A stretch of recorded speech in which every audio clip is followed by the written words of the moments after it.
Welcome back to the Heritage Show.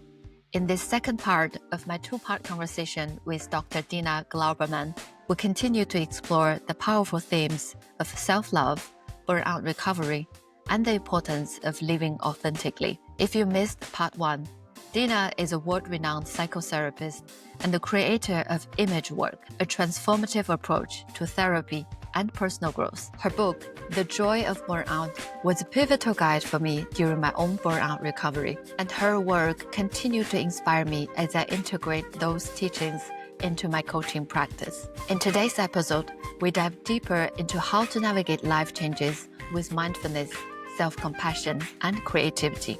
Dina shares personal stories and insights highlighting how we can slow down in a fast-paced world, practice gratitude, and embrace the power of community in healing. Let's dive into this conversation on healing, authenticity, and the power of self-compassion. Thank you, Dina. As we talked about this self-love, self-compassion topic, I'd really love to hear from you because you had burnout yourself before, and you helped so many people recover from burnout and prevent burnout. So what is your definition of self-compassion, self-love, and what do you do to love yourself? If you can share.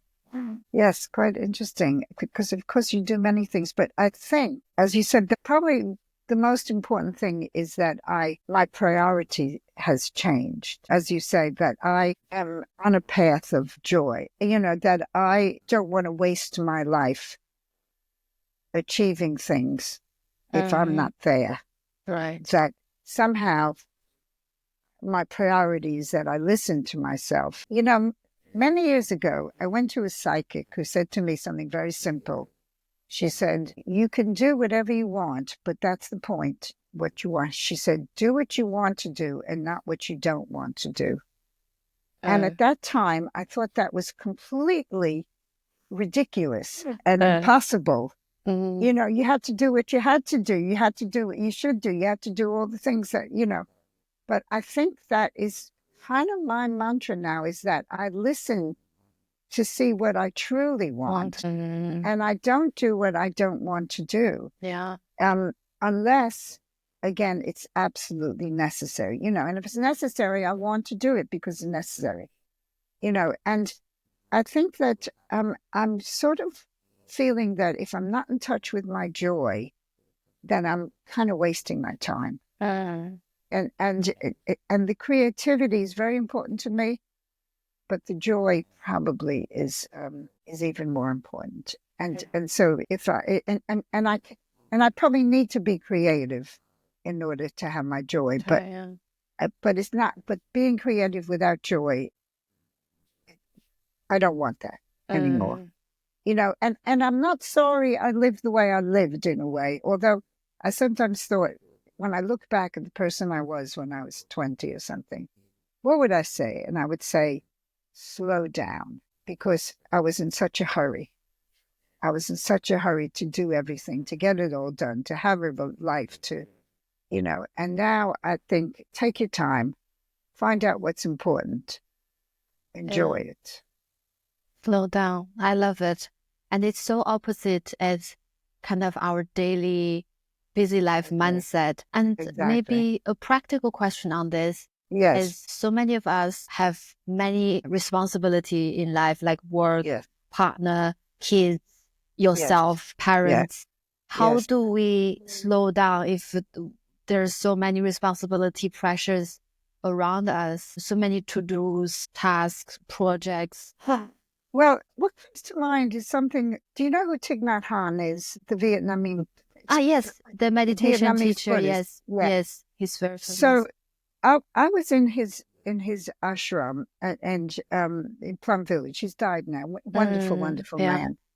And I was learning a walking meditation from his sort of head honcho named Chang Kung. And she was showing us how you take, in walking meditation, you walk very slowly. Yes. One step, one breath. Second step, breathe in, breathe out. But she said, so if you're having to catch a train, So you take 4 steps to breathe in and 4 steps to breathe out, but you're still breathing in and breathing out. Mm-hmm. And I think that that's a kind of a key to what we're talking about. Rushing and hurrying doesn't get things done any faster. Yeah. What if you are centered in yourself and doing things at the right speed and staying in touch with yourself, that is probably more efficient than boom, boom, boom, boom, boom. I have to do everything in a hurry. Right. Because judging from me, but other people might be different, I rush, rush, rush, rush, rush, and then I have to stop. And then I rush, rush, rush, rush, rush, and then I have to stop. And I have a friend who accomplishes an enormous amount. She's always does things slowly, but she doesn't stop. She just keeps going. Mm. And so it's possible to keep your rhythm, stay in touch with yourself. And I think that maybe the crucial issue there is trust. You're in a hurry because you don't trust yourself. If I don't hurry, I won't get it done. But when I trust myself, I say, well, of course I'm going to do it. If the child's crying, I'm going to pick him up. If I need to feed someone, I'll feed them. Of course I'll do all that in my time, at my speed. Yeah. I have to honor myself and honor them at the same time. I can't just say you're important, I'm not important. That's no good. We're both important, and we're going to do this in a way that serves us both and keeps us both. And also, when I'm rushing to do all those things, I'm not present for the people that I'm doing it for, am I? I'm just rushing around. You know, you're so busy all the time. You know, I was told I was always busy. Yeah. Whereas if I was slow and in touch with them, they would feel loved. Even if they had their dinner 10 minutes later, you know, they'd still be loved. Yeah. So I think it's something like that. You stay in your rhythm, but you keep going and you do what you have to do. And you will get it done because you know it needs doing. And if it doesn't need doing, then maybe you won't get it done. And that's okay. Yeah, I love it. And this also reminds me of a conversation we had before. Remember, I told you about a lot of things I want to do, but feel like there is not enough time and it's getting late. And you said one sentence really stuck with me. And you said, there's not enough time, so walk slowly. Oh, yeah. It's another saying. It goes, there's much to do. There's little time. You must go slowly. Yes. Yeah. Yeah, that's really... And that sums it up. Yes. Doesn't it? Exactly. You know, and they used to say about, was it Gandhi or something? He would go for an hour's walk every day. And when he was really busy, he'd go for 2 hours. Right. Exactly. Yes. Yeah, because when you're putting stress on yourself, you actually need to take better care of yourself. But I think on the deep level, this trust is very important. You will get it done. Yeah. If it needs doing. Yeah, I see. But not at your expense, because that's a waste of life. Yeah, exactly. I was struggling to decide earlier if I should go again to a meditation retreat this year, because I thought, another 10 days that I cannot do anything. I mean, I cannot do anything productively. Yeah, exactly. Yeah. But then back to this conversation again, it's about giving myself time to slow down, to look inward, to do one step at a time. As you said, be at the moment, be mindful, and trust the process. And if you go into yourself, do you want to do this? I want to do it. I want to do it every year. Okay, well, then you do it. Yeah, love it. And we touched one important topic also earlier I want to ask you, because a lot of my friends, my audience, my clients ask me, I want to live life authentically. I want to get rid of those societal expectation from my parents, from my spouse, from myself. How do we do it? Because there's so much at stake. It's so high. And how can I give up, like me was wondering last year, how can I give up my 17 years of corporate leadership experience and just suddenly become a coach? And only when there is a freediving accident happened to me that I was literally looking up thinking, is this the last moment of my life? And then I quit my job the second day. But I hope no one had to experience such a drastic near-death experience to make that call to change their life path. But how can we do this? Because there's so much fear in making the change. And that's, I think, also where it helps to have help. I think it helps, the imagery helps you to understand things, but, it's good to do it in a group, maybe, for example, I run groups on Skiros. If people go on to skiros.com, you'll find groups, communities, people that support you. I think, one of these steps, because I've only told you the first step, stop, give up hope, keep the faith. One of the steps is about a soul community. And a soul community is people who honor you for yourself and not for your achievements, not for your golden eggs. Yeah. I think it's important that you have people in your life and maybe that you have a regular meeting or something who support that person who you really are and who don't discount the work and just say, oh, just love yourself and forget about the work, because that doesn't work for you. It's about knowing that it's important, but that also you're important and you need to find the best way to do it. So I would say it's difficult to do it on your own, but having a near-death experience, I have a friend who nearly died from a stroke, and she was a big smoker. And they said, if you smoke, you'll die. Yeah. She gave it up the next day. Right. So, because she was smoking 40 a day, but boom. Oh. So near-death experiences help because they absolutely confront you with who you really are. Mortality. Yeah. But that's what burnout does for you. That's why I say I'm grateful. If it hadn't been for burnout, I might have just kept soldiering on an old pathway. Yeah. And it's taken me all this time to really be willing to listen and say, okay, that road is over. What's next? So right now in my life, I'm ready for a new path, which is not completely different. I'm still doing many of the same things. But I'm looking to see what is my new expansion, what's going to be different. I've learned how to follow those pathways, but I wasn't able to do that. And if I hadn't burnt out, I might not have. I might have been driven for many years longer. Or got a heart attack or God forbid, or something horrible. So I would say it's difficult to do. Sometimes people just wake up and they know.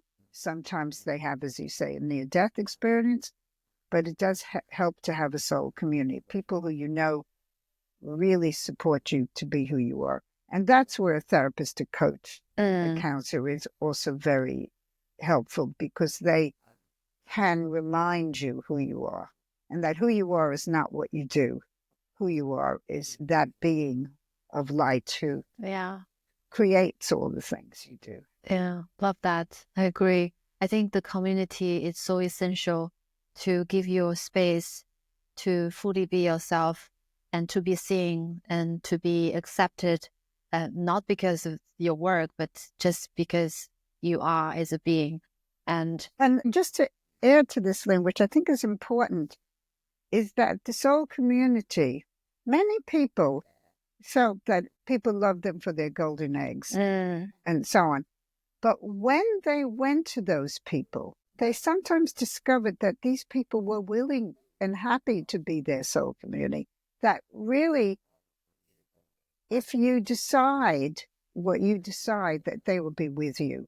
So it may be that some of the people who you think only value you for what you do, it's not true. Yeah. It just feels like that. So it's not just new people who can do it. It's the people who love you can show up and say, of course, it doesn't matter if that's what you want. I only want you to be happy. You know?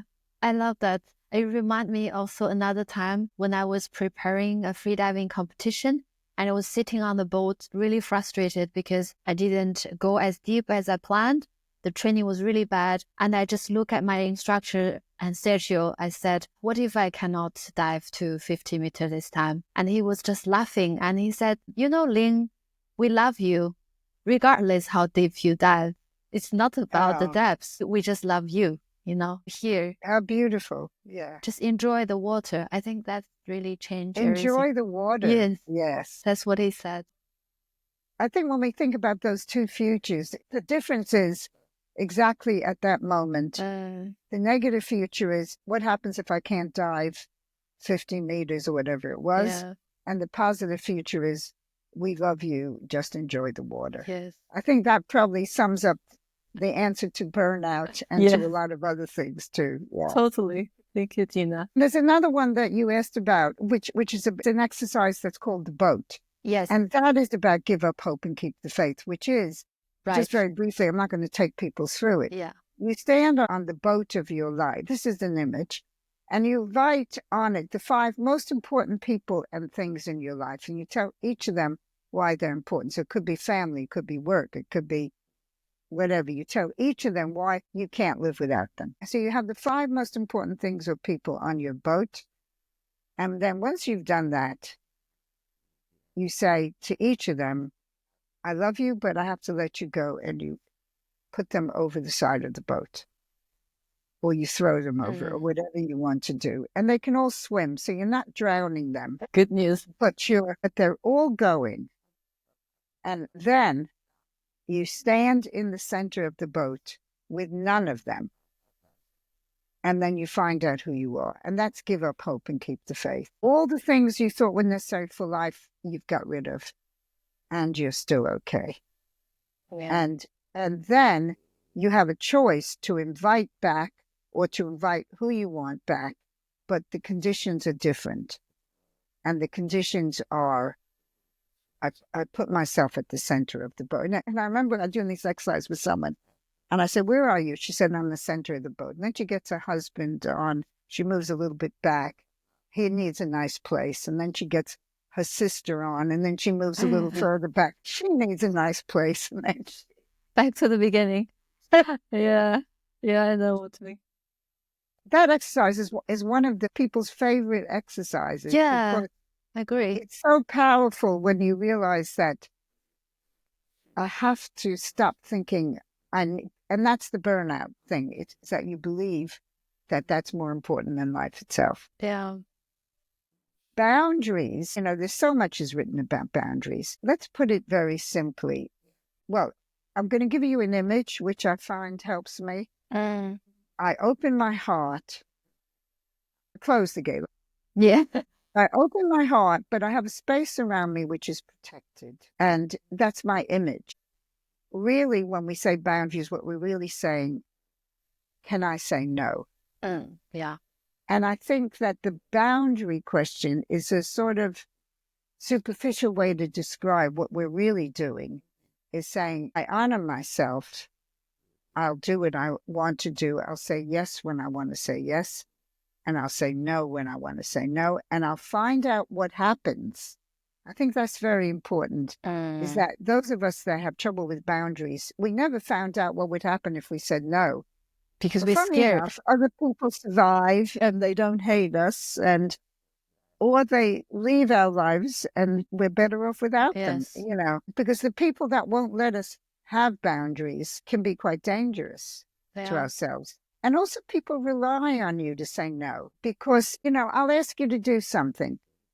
If you say yes, I'll assume you want to do it. But I'd rather you said no if you don't want to do it, because then I don't have to worry. Can I ask, and the English thing that I learned when I came here from America is you mustn't ask people because they can't say no. Yeah, right. And I found that very difficult, So do the other person a favor. Say no if you don't want to do something, or put it in a way that it is okay for both of you. Say it with love. Say it with respect. Yeah, I hear you. Sorry.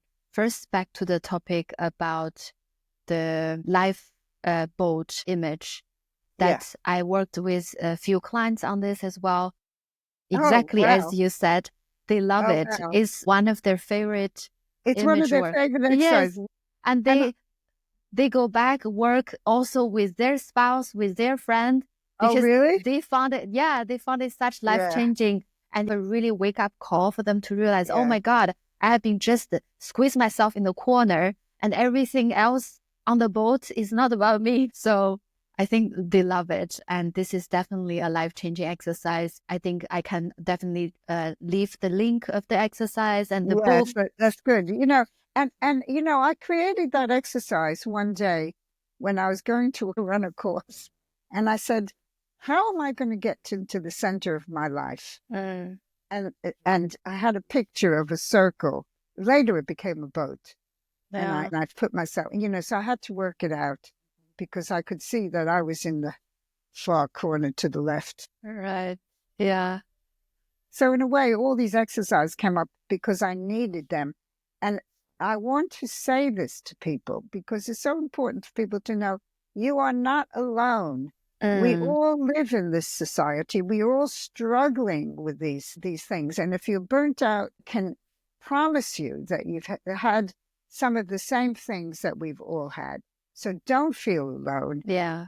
Just be aware that you've taken, what I say is you're on your spiritual journey. If you've burnt out, you've probably reached the point where you're able to give and to love, but you haven't learned how to love yourself, respect yourself, honor yourself. So that's your next step. And the burnout came to teach that to you. That's good.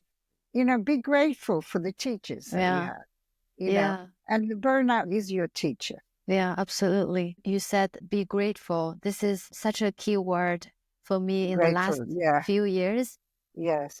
For everything happened in my life, all the up and downs, challenges. Yes. That I now really every day put into the gratitude work and do the loving kindness meditation, sending love to people I love, myself, maybe people around me, maybe people hurt me, and to all sentient beings. I think with this gratitude, it really helps you also be more resilient and going through the difficult time as well. Yes. And I was taught once, many, many years ago, by a shaman. He said a shaman doesn't put his foot on the floor before he says, thank you for my life. Yeah. And I've started to, as soon as I remember, I say, thank you for my life. Yeah. Yeah. And sometimes now I add, and may we all live a long and happy life. And that shifts me into another space. Yeah.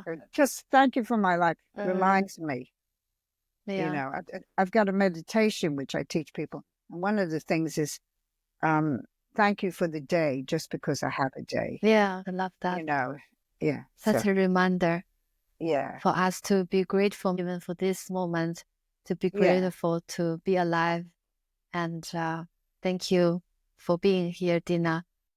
And thank you, Ling. And you're so lovely how you always say, I love this and I love that. Yes. And that is such a lovely way to talk to somebody. And I appreciate that. I genuinely mean it because this is such a... I know you do, but that's the lovely thing about you. Thank you. Do mean it. Thank you. I felt so much warmth now in my body and so much energy now from this heartfelt conversation. Yes. And those vulnerable moments I share with you. Yeah, you were very open and honest. And I'm now going to tell you something else. I did that exercise. I always do it before this meeting that we had. Wow. And the negative one was I was trying to get it right and do the right thing. The positive one was that I connected to you. Oh, I love that. We connected. And that's what we did. And that's why we're both happy. Yeah. Whereas if I tried to get it all right, we would have both been a bit burnt out. Yeah. Yeah. I felt that energy even cross the screen. Yes. And I'm really, really grateful for you spending this much time on my podcast, share so much insight, wisdom, lessons to me and my audience. And I felt like there's so much I look forward to learn from you this year in the course. I'm so pleased that you're coming to the course. If anybody else wants to study, let me know. Go on my website, dinaglouberman.com. And I will leave the website and all the information in the show notes. So Dina, your work is so inspiring and empowering, and I really want more of our audience to be able to learn and get more practice and knowledge from you. So how can they connect and find more about your approach and your work? Well, the first thing is I have a website, and it talks about everything I'm doing, my books, the centers I've been running in Skiros in Greece, the courses I run in southern Italy, everything is on there. So you have a look at that. You can also download all of these exercises, and it's very cheap to do it, and then you'll hear me taking you through an exercise, even like the one that we just did a year from now. There's also Skiros, which is, as I said, the center I created in 1979. Believe it or not, I'm sure that was before you were born. Is it? Lovely place. Yes. So, and that website is Skiros. And also, I've got my 5 books, which this was my first book, Life Choices, Life Changes, yes. Which was the first book in which it was like a textbook. I gave all the exercises and why we do that and so on. And if you go on my website, all those exercises are on there as MP3s that you can download. So you read a chapter, you do the exercise. The next one was, guess what? The joy of burnout. That was when I burnt out, Yeah. And life-saving book. That was, yes. And then You Are What You Imagine is a very practical book. It's 10 chapters, 10 exercises. It takes you from where you are, seeing wherever you are, no matter how awful it feels, as a catalyst that starts you on your pathway. And again, I have an MP3 that has those 10 exercises, 1 chapter. It's all aimed at you learning how to do it yourself. Then I have this book, which is a little different, Into the Woods and Out Again. This is my memoir. This tells the story of how at the age of 27, I went into a mental hospital. Oh, no. I went crazy, and why that was such a good experience also. I do that quite humorously, hopefully. And then going out of hospital, becoming normal, which I didn't like at all. Then I was married, had children. Then I started Skiros, the creative life. Then I had it's talking about also separation, loneliness. It's 17 years of my life. Wow. And it's written in such a way that you can hopefully learn something. It's kind of, if I can do it, so can you. Yeah. Is the principle. And then finally is the book I wrote. Let me get it too. Yes. Image work. Love Image this work. book. And this is the book that is as I say, is my last book. This is the book to pass on to practitioners how to use all this with individuals, with groups. I try to teach everything I know. And it's very easy to find things because it's got charts that, it's really very practical. It's very practical. In the beginning, you can look up what page, what exercise, what everything. And then also I have, I've got courses in southern Italy. So I have 2 2-week courses in Greece this summer, and 1 5-day course, which you're doing, Ling, which is a training. As I said, there's 2 places left, and 1-week course in October, which is a retreat. And I think there's 1 place left there. Yeah. So all of that. And lovely. And also to remember that you can create all these things for yourself once you get the principle of it. Yes, totally. And on the side note, I use this image work on my practice a lot, and I look forward to deepen my knowledge with you very soon. I'm very excited that you're coming, Ling. I think that's so great. Thank you for this opportunity. We'll have a good time. Yes, for sure. And thank you again so much for this wonderful, inspiring, and insightful conversation. I can't wait to meet you in person, and then also we collaborate more. Is there anything you're looking forward to? Any new project or new things for yourself you want to share? Yeah, I'm looking forward to this new stage in my life when I've done my last book, when I feel I've done what I said I would do in a way. So I feel I have a bit more freedom now to see where my joy wants to take me. I have booked a holiday in the Himalayas, Oh, which amazing. I always want. I always wanted to go back there, but I wasn't fit enough to trek. And I found a holiday because I felt the Himalayas were like wisdom peaks. I Yeah, love the Himalayas. But magnificent. really, it's more about whatever I'm doing, wherever I am, I want to be in touch with my joy. And if I can do that, I will be very content. Yeah, I hope you get a lot of magic and insight and wisdom from the mountain. I think they are I love magnificent. it. Have you been to the Himalayas? Yeah, I've been on the Annapurna, the Oh, yeah. track circle for like 5 days, and I looked very afar to the Everest, and it's something hard to describe. It's one of my dream to go to the Everest base camp. Well, still need to plan for that. Let's Yes, see. that's a big deal. Yeah, that is a big deal. But when I was in many, many years ago, I was in a group, I was in northern India. And when I left, when I had the last sight of the Himalayas, I cried. Oh, Yeah, yeah. because I realized I loved them. I would miss them. So I said, okay, let's Go do back. this. Yeah. I wish you enjoy that.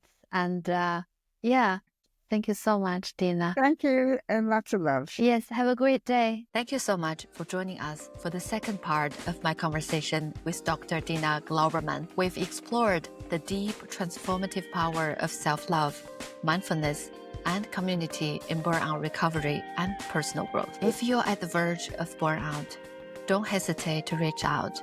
Whether it's to Dina or to me, we're here to help guide you through this. If you found value in today's episode, I encourage you to check out The Joy of Burnout. It's an invaluable resource on the journey of healing, and I've left a link in the show notes for you to get your copy.